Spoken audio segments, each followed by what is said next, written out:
Good afternoon, everyone. I'm Rod Alberts, and I'd like to welcome you to the next edition of Queued Up Mobility, brought to you by our good friends at Deloitte. These sessions are intended to bring you the latest news from some of the greatest minds in the mobility sector. This programming will continue throughout all of 2021, so be sure to stay in touch with our website and our social media channels for the latest schedule. Today's speaker, Phil Eyler, President and CEO of Gentherm, is going to explore a portion of the industry we have yet to dive into with Queued Up. Phil sits down with Drew Winter at Ward's Auto to discuss Gentherm's leadership in advanced thermal solutions for vehicle development today and tomorrow, and their vision of passenger comfort and changing consumer demands post-COVID-19. Phil, take it away. Hello, everyone. I'm Drew Winter, a senior analyst at Ward's Intelligence and TU Automotive, and I'm here today with Phil Eyler, who is President and CEO of Gentherm.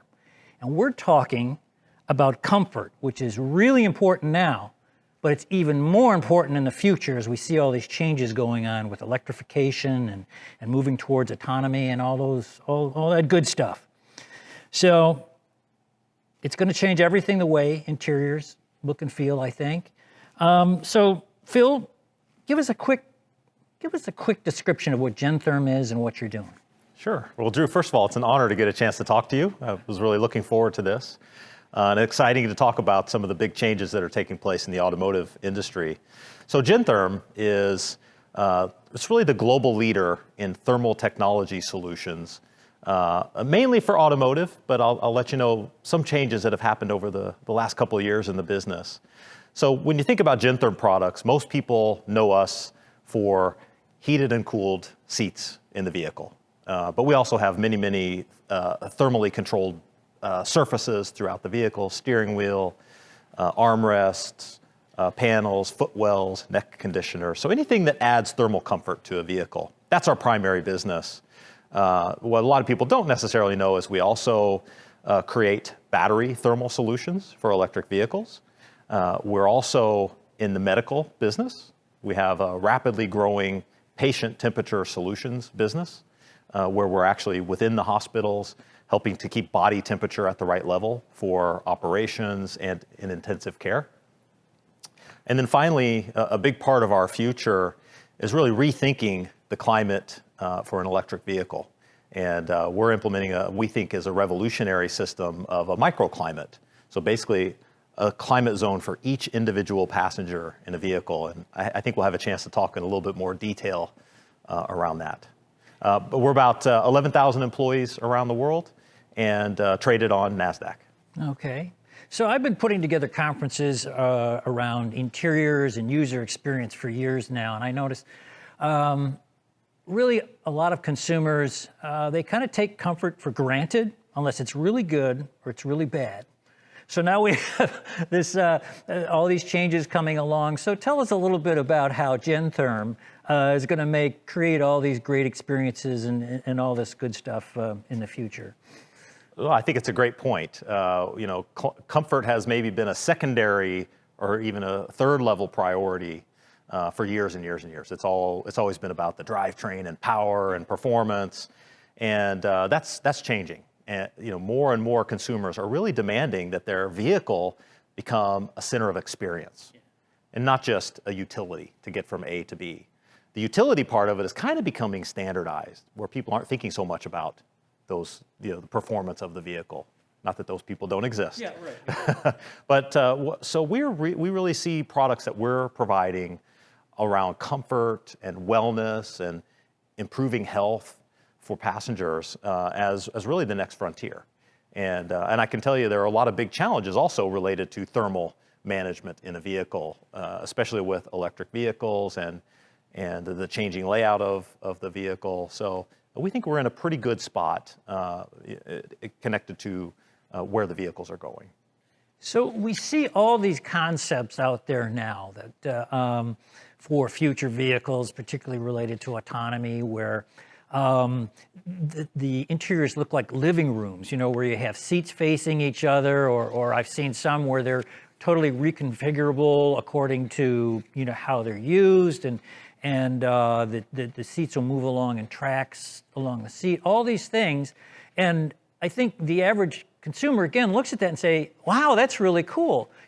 But then they're not thinking about when on a hot day, geez, where's that cool air going to come from? Or, or how are my feet going to get warm with these new configurations or whatever? So you think about that every day, I'm sure. So, tell us a little bit about what you're doing there. Yeah, Drew, that's a great point. And we think a lot about that. We tend to think human-centric and not passenger compartment-centric. So if you look at our progression over years, we've really focused on where a person is at in the car, not so much about the entire, air, plenum in the vehicle. So, we're really thinking a lot about reconfigurable seating conditions, and can we create a thermal management solution so that it moves with the individual.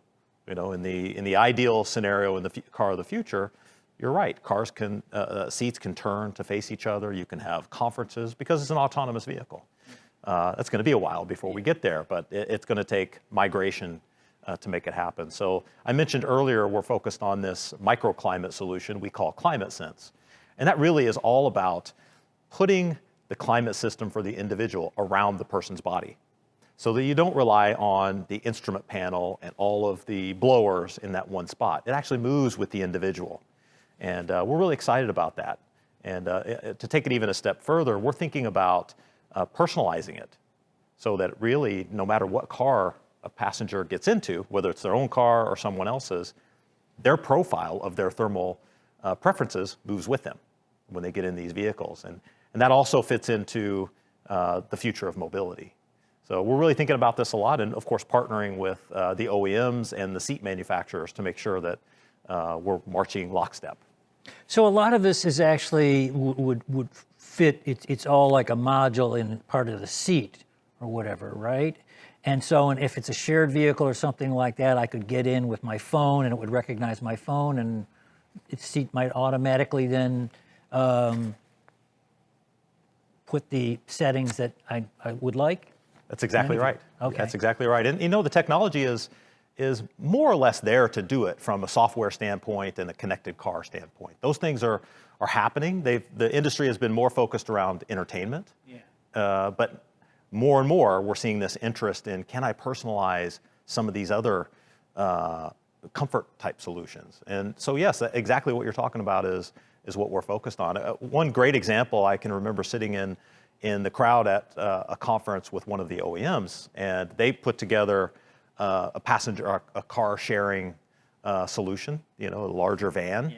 And the number one complaint that they had from their customers was that people were uncomfortable with the climate, but they were afraid to ask to change because there's 6, 7, 8 passengers in there. Sure. They would much rather have their own personal climate, but they were too shy to say anything. Yeah. Well, so, one person's too cold, one's too hot. Right. How do you do that? Yeah. That's right. So I think personal comfort, when it relates to climate, is a hugely important topic. So when could we see some of these new concepts coming? I mean, would it be a couple years from now, 5 years from now? How soon could we see these, in vehicles that are in dealerships? Well, we're actively working with a few OEMs on development contracts. So we're partnering with these OEMs to install this ClimateSense system or microclimate system in a future platform. And it's a big change for the OEMs, you can imagine. There have been a central HVAC system in cars for many, many, many years. That really hasn't changed in a really long time. So there's a lot of testing and architecture change that has to happen in the vehicle. And so we're partnering with OEMs to do that. We're working with General Motors, BMW, and a handful of others. We expect that given the steady progress of positive results we've had so far, especially with electric vehicles, we think we're within just a few short years of making it happen. Wow, that's cool. So let's talk about EVs a little bit more. Consumer perception plays such an important role in EV adoption. What elements do you see as critical to accelerating EV acceptance? Yeah. Well, there are a lot. Cost, of course, is one that the industry is really working on, bringing down the cost of especially the battery systems. But another big area, and it's kind of tied to that, is range anxiety. That's a big issue, especially in different conditions. And to give you one great example is in cold weather. A lot of people don't know this, but the HVAC system of today, if applied directly to an electric vehicle, is the second largest drain on the battery next to the drivetrain itself. So that's a big deal. And one of the focus areas around our ClimateSense solution is to really only use it on the individuals that are in the car. So you can really minimize the amount of power utilization as compared to heating and cooling the entire cabin. I'll give you a great piece of data from the program that we did with General Motors. We were actually able to see the power consumption for the HVAC system drop between 50 and 70% by implementing this system in an electric vehicle. It's actually the Chevy Bolt. And you think about that, apply that to the range of the vehicle, you're able to add 33% more range in the cold weather cycle by installing this. So, of course, we're very concerned about comfort and making sure that the comfort is best in class and continues to improve. But the benefit in an electric vehicle is dramatic as well. Yeah, I know. I've tested a lot of electric vehicles in Michigan here. And yeah, it's almost, well, it is scary when you get in one and it's below 40 or really cold out, 0, and you turn on the heating, you turn on the heat, and all of a sudden your range drops by 10 miles or 20 miles That's automatically. Right. And then suddenly your whole comfort level, a mental comfort level, suddenly it starts going down as like, wow, how long, how much range do I really have? And so then you wind up turning down the heat or doing all sorts of other things. That's right. That makes things difficult. Well, I have a friend who loves to go on ski trips with his family and was driving an electric vehicle. Makes his kids pile blankets all over them in the back seat, just to make sure he's safe with his, with his battery charge. So let's switch gears for a minute. I know a lot of automotive suppliers played a key role in the U.S. response to COVID-19, and I think we've heard a lot about ventilators and things and that type of technology, but Gentherm's technology is different, but it played a really important role in supporting the arsenal of health this year. So tell us what you did.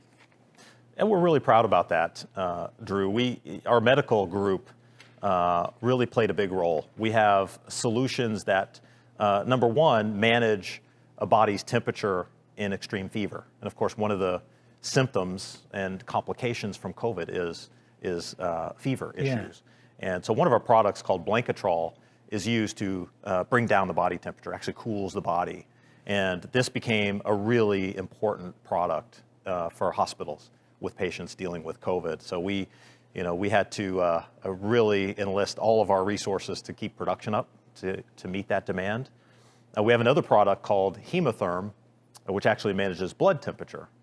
And that is a product that actually received emergency authorization for use on COVID patients. Typically, it's used for heart surgeries, cardiovascular type procedures. And so we also saw that surge quite a bit. So we're really proud of those two devices and the positive impact that they're having on patients. Finally, in our automotive group, we actually worked with Ford to develop their respirator. We developed their whole electronics control module for the respirator used for clinicians in hospitals.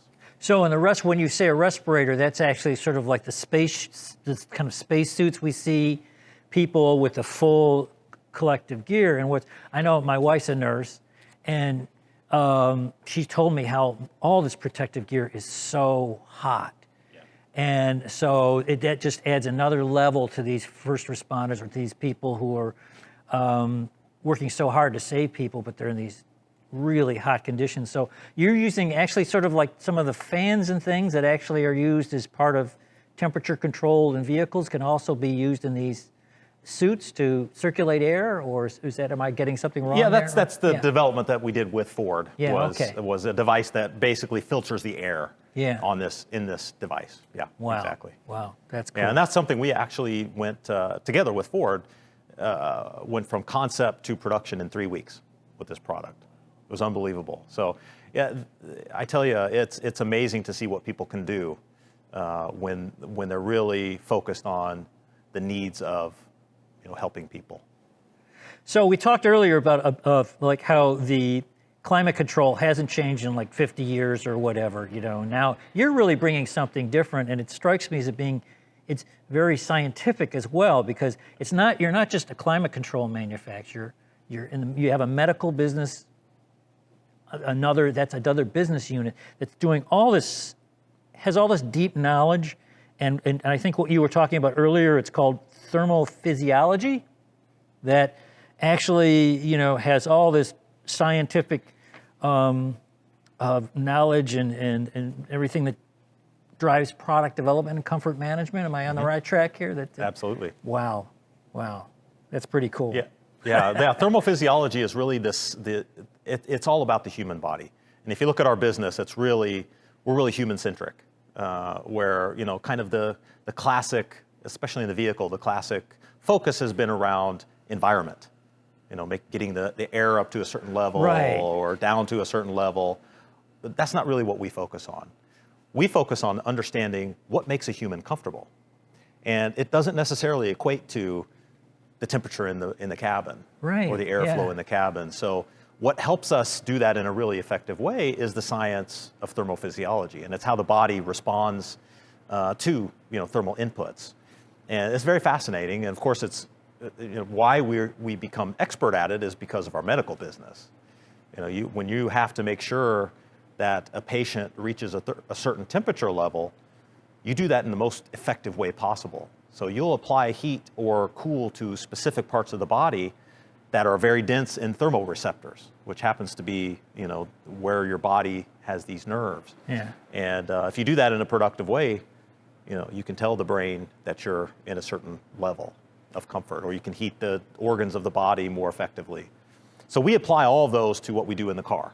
And we're told by our OEMs that we're the only ones that are bringing that kind of thinking to the system.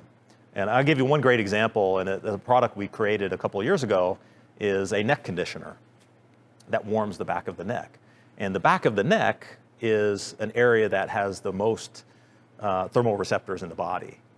And so when you apply it there, you can bring a human to comfort much faster than trying to cover the whole body evenly.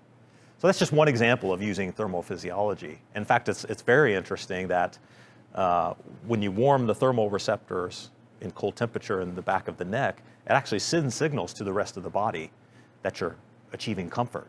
And so if your hands are really cold, they start to feel warmer because of this. So kind of like a cold wet towel around your neck or something like that when you're, Sure. I mean, not as messy, but I mean, that same sort of feeling where that kind of cools you Or a off scarf all the in the way winter. down. Yeah, or a exactly. scarf in the winter. Wow, that's neat. Because in the auto industry now, everyone's familiar with these climate control systems where you can adjust it for the passenger and for the driver, but the temperature difference really isn't that different, right? I mean, because it's just kind of redirecting air or something like that.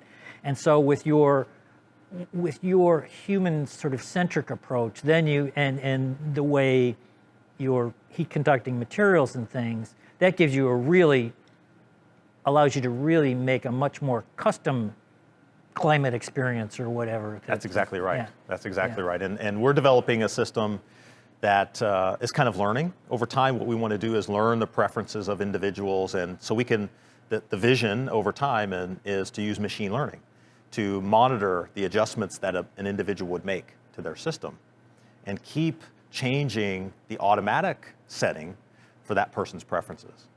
And then that can hopefully, transfer from vehicle to vehicle for that individual. Oh, wow. So I'm a person who's lucky enough to review a lot of expensive luxury cars, and I've experienced a lot of those really, really nice heated armrests and heated steering wheels and the air conditioned or the ventilated seats. And so even the air scarf I experienced in a Mercedes convertible Yep. a long time ago was just, it's wonderful. But how soon or could these sort of advanced features, I know they're kind of like in luxury vehicles now, Yeah. what's the chances of them migrating to affordable vehicles in the future? It's happening now. Yeah, some of our fastest growing customers are what I'll call affordable vehicle lines. Mazda, for example, has rolled out heated and cooled seats and steering wheels, they're starting to really roll out on very affordable models, just to give you one example, and it's many other customers are doing the same. So there's a gradual migration there. I think it's a pretty affordable feature, and as long as it's designed in on the early stages, something that can be done on pretty affordable vehicles. Now, when you get into A segment and a super low cost, becomes a little bit more of a challenge from a cost perspective. But we see a lot of opportunity for growth in the coming years just through adoption in high volume vehicles. Wow. Well, I've got, that looks like a lot of my questions have been answered. Did you want to sum up? Sure. No, I think the future of the vehicle is really changing. And whether that's electric vehicles, connected car, or autonomous. And I think one of the most important trends in an area that we're focused on that's crucial for success here is really systems thinking. And allowing OEMs and suppliers to come together and think about how do we tie things together. And I think that if you look at ClimateSense, that's a great example of how an OEM and a supplier and other partners can really think outside the box and not in the same silos that are existing in today's vehicle to create a solution that brings a much greater effect than kind of staying in the past would do. Well, that's great. I have seen the future, and it looks a lot more comfortable. So, thank you. Terrific. Great presentation, Phil.